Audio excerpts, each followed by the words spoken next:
అందరికీ నమస్కారం. నేను చెప్పే ప్రతి మాట, ప్రతి విషయం, ప్రతి హిందువు తెలుసుకోవాలని నేను కోరుకుంటున్నాను. ఇది చాలా బాధాకరమైన విషయం ఇది. ఎందుకంటే హిందువుల మీద, హిందూ దేవుళ్ళ మీద అనరాని మాటలు రోతగా, చెత్తగా వాళ్ళ మనోభావాల్ని దెబ్బతినేటట్టు పుట్టగొడుగుల్లాగా పుట్టుకొచ్చేస్తున్నారు. మొన్న ప్రకాష్ రాజు ఇంకోడు ఇలాగా పుట్టుకొచ్చేస్తున్నారు. ఇప్పుడు కూడా మాట్లాడకపోతే ఆ భగవంతుడు ఆ హిందూ అనే ఇదికి సార్థకత ఉండదు. యథా రాజా తథా ప్రజ అని ఒక సామెత ఉన్నది. రాజు ఎలాగుంటే ప్రజలు అలాగ ఉంటారు. యథా రాజా తథా ప్రజ. కానీ గత ప్రభుత్వంలో ఆ రాజు అలా ఉండబట్టి ప్రజలు అలాగున్నారు. అందరు ప్రజలు కాదండోయ్, కొంతమంది మాత్రమే ఆయనకి ఇష్టమైన వాళ్ళు, ఆయనంటే ఇష్టం ఉన్న వాళ్ళే అలాగున్నారు. మిగిలిన వాళ్ళు ధర్మం, న్యాయం, తల్లి, తండ్రి, దైవం, గురువు, భక్తి, కుటుంబం అని ఉన్నవాళ్ళు చాలామంది ఉన్నారు. ఆయనంటే ఆయన అనుమానులే, ఆయనకి ఇదిగా ఉన్నవాళ్ళే అలా చేశారు. ఇప్పుడు కూడా ఆ వాళ్ళ పద్ధతి కనుక మార్చుకోకపోతే రాబోయే రోజుల్లో హిందూ ధర్మం అని కానీ, తెలుగు అనే శబ్దం కానీ ఇంకా ఉండవు. ఇది తథ్యం. నిజంగా చెప్తున్నా, భవిష్యత్తు ఆలోచించి నేను చెప్తున్నాను. ఇప్పుడు కనుక ప్రతి హిందువు, ప్రతి తెలుగువాడు తెలుసుకోకపోతే రాబోయే భవిష్యత్తులో పిల్లలకు కానీ, వాళ్ళకి ఎటువంటి భరోసా కానీ, ధైర్యం కానీ ఏమీ ఉండవు. ఎందుకు చెప్తున్నానంటే జరిగిన పరిస్థితుల దృష్ట్యా చెప్పాల్సి వస్తుంది. ఇంకా ఇప్పటికి కూడా కళ్ళు తెరుచుకోకపోతే రాబోయే రోజుల్లో మనుగడ ఉండదు, అణచివేతలే ఉంటాయి. ఎందుకంటే చెప్తున్నాను, తల్లి, తండ్రి, గురువు, దైవం ఎప్పుడైతే ఒక మనిషిలో ఉంటాయో వాళ్ళని ఏ తప్పు చెయ్యనివ్వదు. ధర్మం వాళ్ళని ఏ తప్పు చెయ్యనివ్వదు. అవి లేని వాళ్ళకి ఏదైనా చేయగలరు. అలాంటి పరిపాలన గత 5 సంవత్సరాలుగా జరిగింది. కాబట్టి ఇప్పటికైనా కళ్ళు తెరుచుకొని, లేకపోతే రాబోయే రోజుల్లో భవిష్యత్తు అనేది తెలుగుదేశానికి కానీ, తెలుగు రాష్ట్రాలకు కానీ ఉండదు. హిందూ దేవుళ్ళని మాట్లాడడం అంటే ఎంత నీచంగా, ఎంత హేయంగా, ఎంత క్రూరంగా, ఎంత కసిగా మాట్లాడుతున్నారు. ఎందుకని? చేతకాని వాళ్ళ హిందువులు ఏమీ చెయ్యలేరనా? మీరు హిందువులు కాదా? మీరు హిందూ దేశంలో లేరా? మీరు ఇక్కడే ఉంటున్నారు కదా.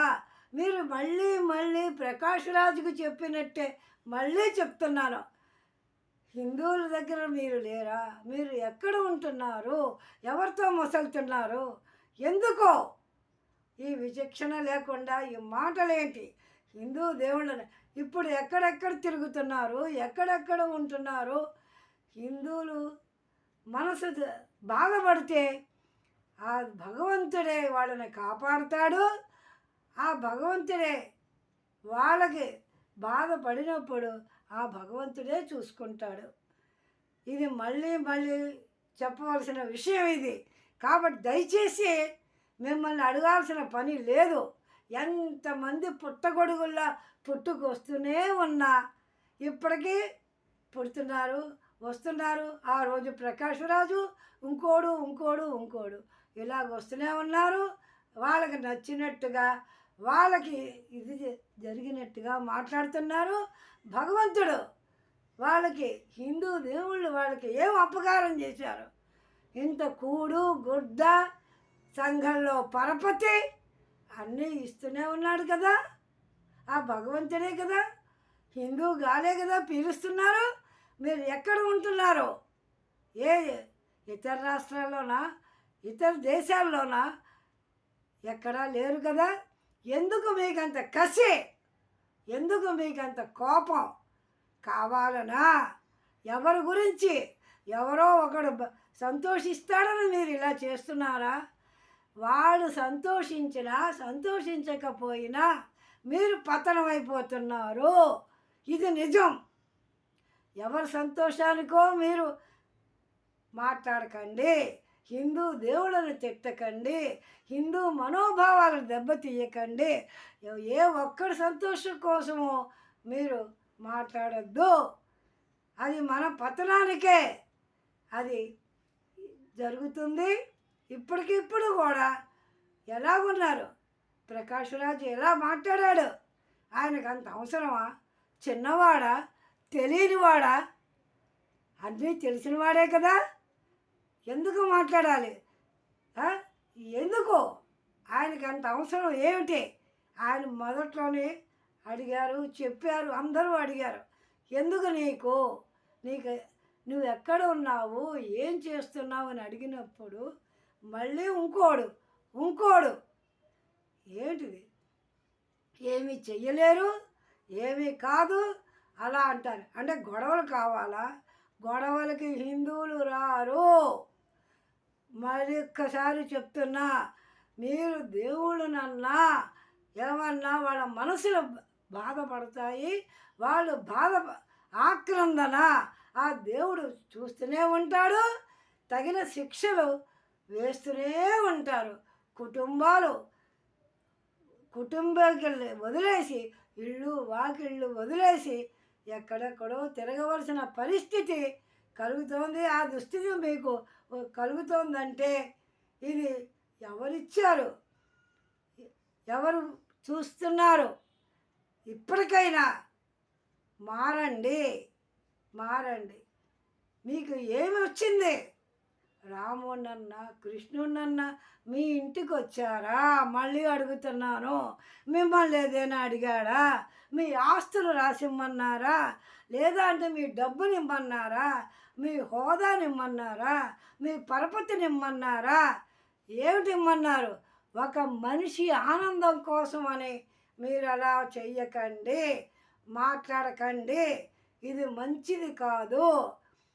వినాశకాలే విపరీత బుద్ధి. అది వినాశకాలం దాపురించినప్పుడే విపరీతమైన బుద్ధులు పడతాయి. ఇది ఎప్పటి సామెత కాదు, అలనాడు నుంచి వస్తున్న సామెత. ఎందుకు? హిందువుల మనోభావాలు దెబ్బతీయడం. వాళ్ళని బాధ పెడితే మీకేమొస్తుంది? ఎక్కడెక్కడ ఉన్నారు, ఏం చేస్తున్నారు? ఇప్పుడు దయచేసి నేను రిక్వెస్ట్ చేయాల్సిన అవసరం లేదు. భగవంతుడు చూసుకుంటాడు. ఏ రాముణ్ణి అన్నారో, ఏ కృష్ణుడిని అన్నారో ఆ భగవంతుడే. ఎందుకు? మేమంత గాఢంగా, అంత విశ్వాసంగా మా జీవితం, మా సర్వస్వాలన్నీ కూడా మా భగవంతుడికే విన్నవించుకుంటాం కాబట్టి ఇది కూడా ఆయనకే విన్నవిస్తున్నాము. భగవంతుడా, మీకు మేమేమీ చెయ్యలేము, మేమేమీ చేయకుండా మీరే అన్నీ చూసుకోండి అని మా భగవంతుడిని మేము ప్రార్థించుకుంటాము. ఏ రాముణ్ణి, ఏ కృష్ణుణ్ణి, ఏ సీతమ్మను మీరు అన్నారో వాళ్ళకే విన్నవించుకుంటాం. దుష్ట శిక్షణ, శిష్ట రక్షణ జరుగుతుంది, జరగాలి కూడాను. ప్రతి హిందువు కూడా ఇలాంటి విషయాలు ఇది చేయకూడదు. హిందువుల్ని బాధ పెట్టడం అంత మంచి పని కాదు. కానీ మీరు ఆ పని చేస్తున్నారు, పదే చేస్తున్నారు. అది సమంజసం కాదు. ఎవరి ఆనందం కోసం, ఎవరు మెప్పు కోసం మీకేమన్నా ఆస్తులు రాసిస్తున్నారా? లేక మీకు ఏమన్నా పదవులు ఇస్తున్నారా? ఎందుకు మీరు ఇంతలాగా ప్రజల్లో హిందువులను బాధ పెట్టడం? ఎందుకు హిందూ దేవుళ్ళని తిట్టడం దేనికి? చాలా చాలా తప్పు. భవిష్యత్తు కావాలి అనుకున్న వాళ్ళు ఇలాంటి విరమించుకుంటే మీకే మంచిది, మీకే మంచిది. అలాగ అన్నవాళ్ళు, అలా చేసిన వాళ్ళు ఎంతమంది కాలగర్భంలో కలిసిపోయారు, ఎంతమంది గాలికి కొట్టుకుని పోయారు. ఇంకా ఇంకా ఇంకా ఇంకా చేసి గోతులు తవ్వుకోవద్దు. ఇది ప్రతి హిందువు కూడా వాళ్ళ రక్తంలోనే ఆ బాధ, ఆ విశ్వాసం, ఆ నమ్మకం, ఆ దైవ బలం ప్రతి హిందువులోనూ ఉంటుంది. వాళ్ళు ఎవరిని ఏమీ అనరు. భగవంతుడు మీరు ఎవరినైతే మాట్లాడుతున్నారో వాళ్ళకే అప్పచెప్పేస్తారు. ఇది తథ్యం, ఇది నిజం, యుగ యుగాల సత్యం, యుగ యుగాల నిజం. దయచేసి ఇక నుంచైనా మంచిగా ఉండండి. హిందువుల మధ్యలోనే కదా ఉన్నారు, హిందూగాలే కదా పీలుస్తున్నారు, ఇక్కడే కదా ఉన్నారు. ఎక్కడ ఉన్నవాళ్ళు వాళ్ళు హిందూ దేవుళ్ళను పూజించి హిందూ మతం అంటే వాళ్ళు ఎంతో ఇష్టపడుతూ హిందూ ఆచారాలని, హిందూ సంస్కృతుల్ని వాళ్ళు చేస్తుంటే మీకేం వచ్చింది? మీకేం వచ్చింది? మీకెందుకు ఇంతలాగా? ఇక్కడే ఉంటూ ఇక్కడే చేస్తూ ఏం పని పాటు మీకేమీ లేవా? మీకేమిటి కావాలి? హిందువులు బాధపడాలా? బాధపడరు. వాళ్ళు నమ్ముకున్న దేవుళ్ళకే, మీరు ఎవరినైతే అంటున్నారో ఆ దేవుళ్ళకే మనస వాచ శిరస వాళ్ళకే అప్పచెప్పేస్తారు. ఇది మటుకు నిజం, యుగ యుగాల సత్యం. ఇది చాలా ఘోరమైనది. ఇప్పటితో ఆపేయండి. ఇంతటితోటి ఇంకా ఆపకపోతే ఇంకా ఇంకా ఇలాగే కొనసాగుతూ ఉంటే చివరికి ఏం జరుగుతుందో మీరే చూస్తారు, మీకే అర్థమవుతుంది. అంతే, ఇంతకంట ఏమీ చెప్పలేము. పెద్దవాళ్ళం ఎంతో ఇదిగా ఉన్నవాళ్ళం. మా ధర్మాన్ని, మా హిందువులు, మా హిందూ దేవుళ్ళని అలా నోటికి వచ్చినట్టు అలా వాగుతూ ఉంటే ఏమిటి? ఇది పద్ధతేనా?